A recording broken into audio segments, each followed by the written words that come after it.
Thanks everyone for joining me for another bonus episode of DNA Surprises. Today I am joined by Iliamari Vazquez Houston. She is a trauma therapist in Arizona, and she specializes in maternal mental health, anxiety, stress, family issues, and BIPOC first responder families. Iliamari is a mom of 2 kids, a fire wife, a grieving daughter of a father who was her biggest support, and a Latin trauma therapist whose fire has not died down to help her community. She is familiar with the cultural expectations that are held for her, but she is working on breaking those traditions. We were so excited to welcome Iliamari to facilitate a session on generational trauma at the retreat because she has a deep understanding of this. During our time together, she's going to help us understand the impact of generational cycles and trauma and becoming a cycle breaker while trying to get rid of some of the guilt that comes along with that. We'll also learn how to transform generational trauma into generational healing. I love that. While finding or improving our support systems. Thank you so much for joining me today. Thank you. I appreciate being here. I'm excited. Can you share a little bit with us about how you got to this point in your life and why you chose to become a therapist, supporting people through some of these challenges like generational trauma? Gosh, that has been a long journey. I think I'm still on it. As a teenager, I moved to Arizona when I was about 7, and during my teenage years, I didn't really have a lot of support.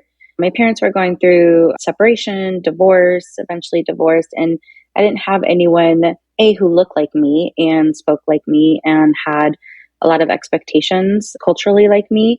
So I kind of got lost, did some, teenage things that I probably shouldn't have done. But that led me to my social work career. I went to school, I got my bachelor's in psychology, and I started working in community mental health. I wanted to be that support for kiddos who had gone through things like me or were currently going through things like me that I did.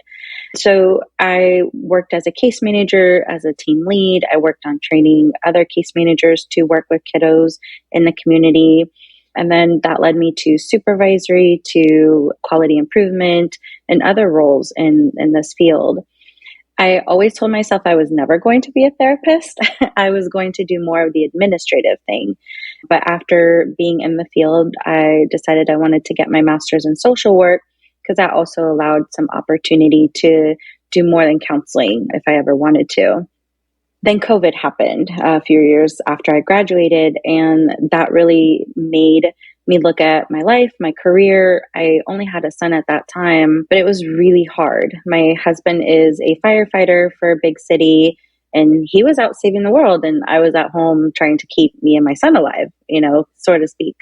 And talking to other fire families, there's not a lot of support. There was, the peer support that you could get from your close friends, people that became family, but there was not a lot of professional support. So I think it was 2021, I decided, well, if there's no support, I'm going to go be that support. And I didn't know how that was going to happen, but I was like, okay, we're just going to open up practice and see how it goes and the clients will come.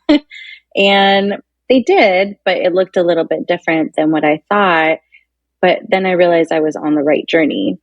I started taking trainings, doing CEUs, and I really wanted to shift just from more of the general mental health to very specific intergenerational trauma, generational healing, BIPOC communities, and then also being at that point a mom of 2, I wanted to work with moms. Anyone actually who was a caregiver who had more of that mother role, that's who I wanted to focus on in addition to the BIPOC first responder families. It was very eye-opening and humbling because here I'm hearing all these stories of people going through generational cycles and traditions and expectations. And I'm a fixer. I want to fix the world. And there were times that I couldn't fix it because there's things that are going to take time. And I know that sounds cliche, but it's just going to take more than maybe one generation to fully heal from, if we can even fully heal from it. So I've been doing a really deep dive into it, taking as many trainings, consulting with a lot of other BIPOC therapists, especially Latin therapists, just getting as much knowledge, support as I can, and then giving that back to my clients. I'm in year 3 of my private practice and I've never looked back. I love what I'm doing. I'm excited working with people again who look like me, who speak like me, who have those expectations and can understand some of the challenges that we are currently experiencing and then probably our next future generations will experience to some degree. I love that kind of stepping into a space that you identified a need for, that you were looking for yourself, and then becoming that. That's really powerful. And I think ties a lot into the whole generational trauma, generational cycles piece. And I think that term generational trauma is really making its way into the cultural lexicon. Like we're hearing it a lot more. Mm-hmm. But for people who don't know or who've maybe kind of only sort of heard of it, how do you define generational trauma? Generational trauma is anything that you are experiencing or have experienced and other generations can relate. That's where the intergenerational will come in. So if we think of what we're experiencing versus what our parents, caregivers experience versus what their parents, caregivers experience, and so on, that gets passed down our lineage to some extent. So anything that is community related, poverty, unsheltered people, war, those kind of traumatic events. And again, trauma is defined differently by each individual, but when it's relatable in that aspect, that's where the generational trauma, generational cycle will come in. Okay. So how might that apply to the DNA surprise community? Because I hear a lot of it when I talk to guests. They talk about, wanting to break generational trauma and those kinds of things. So how might it apply to this group? There's a new concept, epigenetics. Anything gets passed down from DNA, right? Maternal grandmother, maternal mother, maternal child, and so on and so on. So there's a component of DNA that will get passed down. And there's also things that we cannot control that get passed down. So that example of war, of maybe unshelteredness, homelessness, if it gets passed down through generation, that could be a component to someone experiencing a DNA surprise where they may have wondered what was going on, but then after hearing, that surprise, they're like, oh, this kind of makes way more sense. There was something there that I didn't know. And now it gives a little bit more explanation. So the epigenetics is the study, the research, the discussion of there's a lot of stuff that gets passed down biologically to our current generation that we couldn't control, we may control, and it's that makeup within us that we're experiencing right now. That's really interesting. I'm curious about it maybe on both sides. So for example, for myself, I definitely have some of that on my mom's side, but with my ethnicity shift, finding out that I'm not of Hispanic descent, Latin descent, and then finding out that I'm of African American descent. And obviously there's a lot of generational trauma associated with that. Mm-hmm. Is that something that we can experience from maybe our paternal sides as well? We're made up of both sides, right? It's two people coming together and creating a biological child. Genetically, there's both of those components. So while, yes, there's more of the prominent of grandmother, mother, woman, there's still the other person that made up that child. So we're passing down things from each side, whether we fully realize it or not. Mm-hmm. And how maybe does the cycles of secret keeping and shame and those kinds of things, how does that play into generational trauma? So there, especially BIPOC community, we don't talk about a lot of things, right? I don't want to say superficial, but it's very surface level and more of that superficial, like, oh, yeah, we have a job, we have a house, we have children, but we don't talk about the challenges that maybe we experience getting to that, and we hide it. We are very secretive. There's a lot of things that are taboo that we shouldn't even speak of or shouldn't even think of because it's not great. It's not healthy. So that gets passed down through caregivers, through parents, because while your parent might never say we shouldn't talk about this, you're also seeing that play out in the things that they do bring out and the things that they don't bring up. Mental health is a very big no. It's a very big thing that we don't talk about. It's like, you're sad? Well, you shouldn't be sad. Why are you sad? Oh, just put it away. We don't get sad. We don't do that over here. Same with anger, same with disappointment, same with jealousy, right? Like, oh no, we don't talk about that. We're good. We're happy. We have a house, we have food, we have clothes. That's all you need to worry about. So it's that constant cycle of maybe not even intentionally shaming the children into not bringing up, but it does happen. If we don't see something, if we don't hear it, then that's the expectation, whether it's actually said out loud or not. So if our parents are shaming intentionally or not, that gets passed down into then how the children grow up, what they're being exposed to, what is being modeled to them. Then they grow up and say, oh no, mental health is not a thing. That's made up. No, we don't do that here. We're happy. We have a house, we have food, and we have clothes. There's a lot of realization that that's been happening throughout generations. And now our current line of humans and people are like, no, we shouldn't be hiding things. We shouldn't be shaming into how we're feeling. We're complex humans. We're complex people. We have more than just one happy emotion. We have the sadness, the anger, the disappointment. And there's that conflict now of, well, why are you talking about being sad? Well, because it's okay. Oh, okay. So it's like, it's that back and forth of, like, yes, we didn't talk about that. Why should you? But then the realization, oh, okay, maybe we should talk about that a little bit because it is impacting us. Yeah. So speaking of that, how does generational trauma impact us? There's a lot of physical manifestations that with my trauma work, I am also trained in EMDR, and there's a lot of ways that we can ideally listen to our body that is telling us, hey, we're experiencing a traumatic event. So there's a physical component of it, and then also the internal struggle of, man, that wasn't a good experience. I feel like that was a traumatic experience. I'm getting headaches or I'm not sleeping. I'm getting anxiety all the time. Like my chest feels super tight. My heart is beating out of control.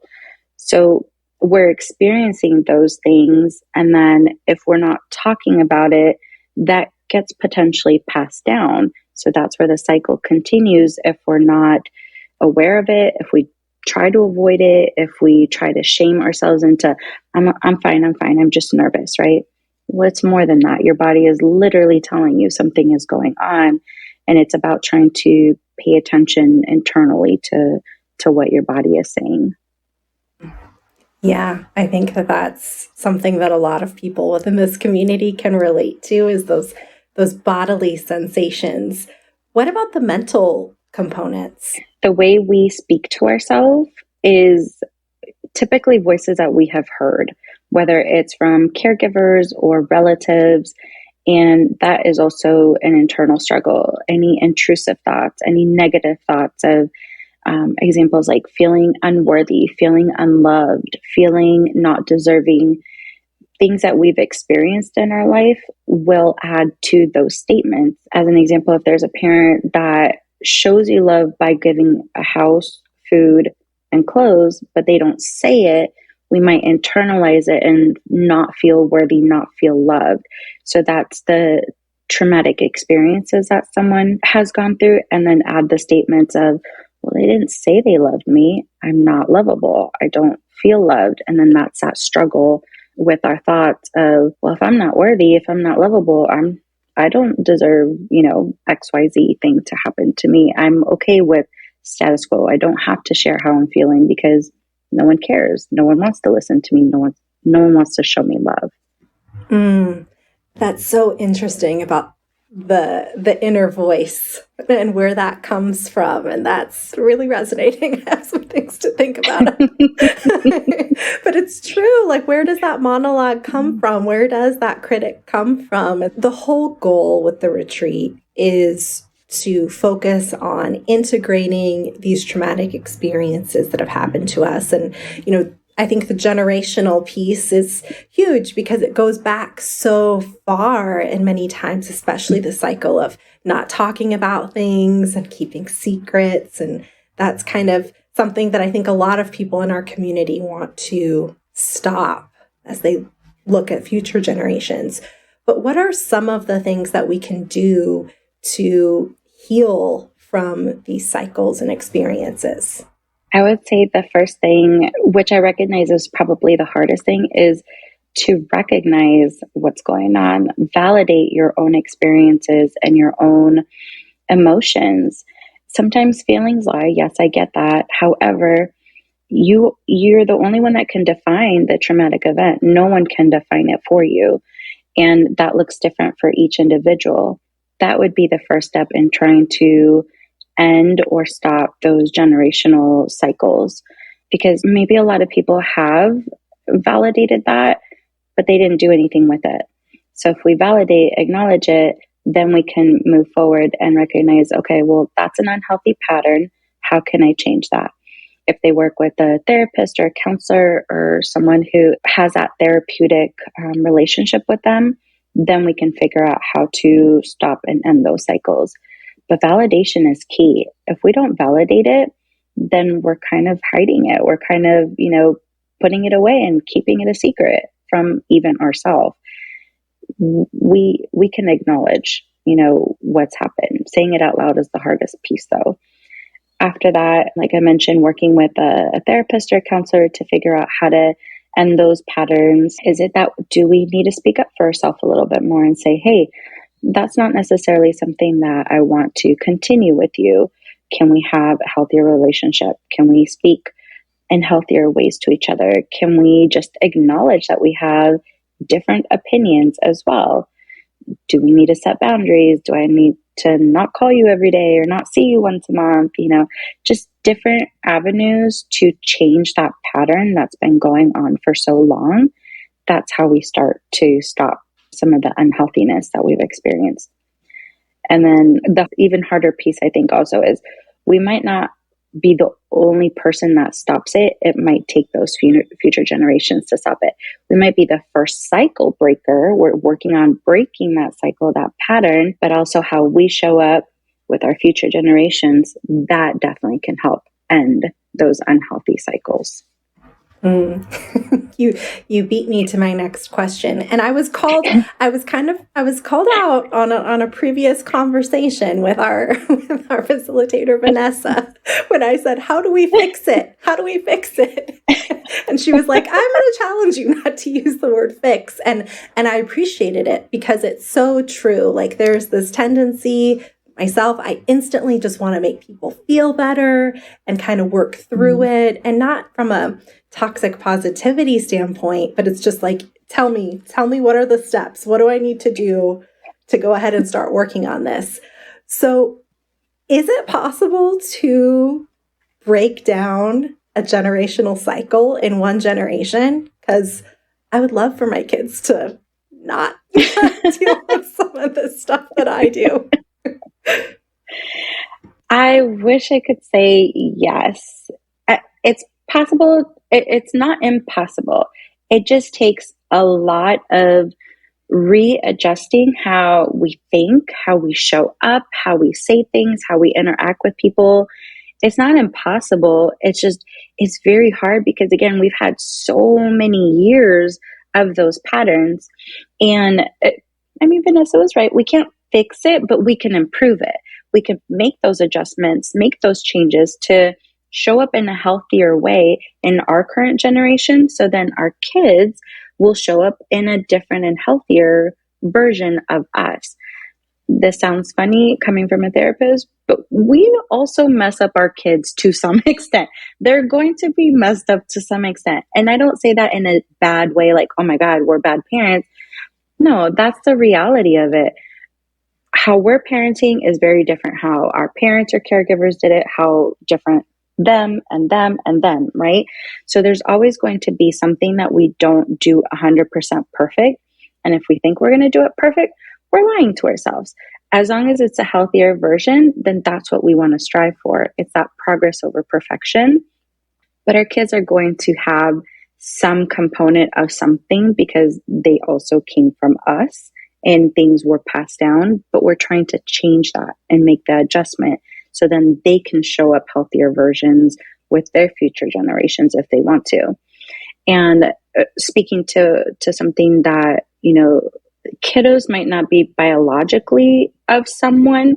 However, how we grew up, we impact our future, whether it was that DNA component or not as well. Because if that's our comfort level and if we don't want to change it, that's how we're going to show up with our kids, no matter if they're biological or not, because that's what our parents did for us and it worked. And that's what we're going to do with our kids and it's working, even though it might not be working, but that's how we show up, right? What we know is comfortable to us to some extent. And if it's not comfortable, that's where we change the patterns. It's interesting, this point about, whether or not we're biologically related to someone, we're still impacted by the generational cycles, if we were raised in that environment. And so people in the DNA surprise community, you do have the biological component where you may or may not have known these things that were impacting you for so many years, for your whole life, until you uncovered the truth that one or more of your parents is not biologically related to you, but you're still carrying this DNA element and the generational trauma and cycles that you inherit, biologically. And then you also have to contend with the nurture aspect, so to speak, of your raised parents, whether that's, you were adopted by both parents or one, or maybe nobody knew, or, whatever the situation is, you're impacted by both. So how do we handle kind of those two sides? And is the approach the same when you are dealing with, I guess, biological generational trauma versus a raised experience? General, baseline, it can be. We want to break and stop a cycle, right? We want to break and stop a pattern that is no longer working, hasn't really worked, is no longer serving us. So yes, as far as the approach, yes, we want to stop it.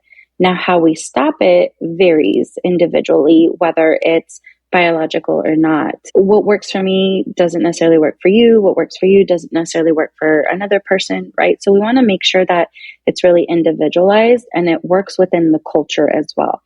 And when I say that is in Latin cultures, we don't break up with our parent per se. They're still going to be around to some extent.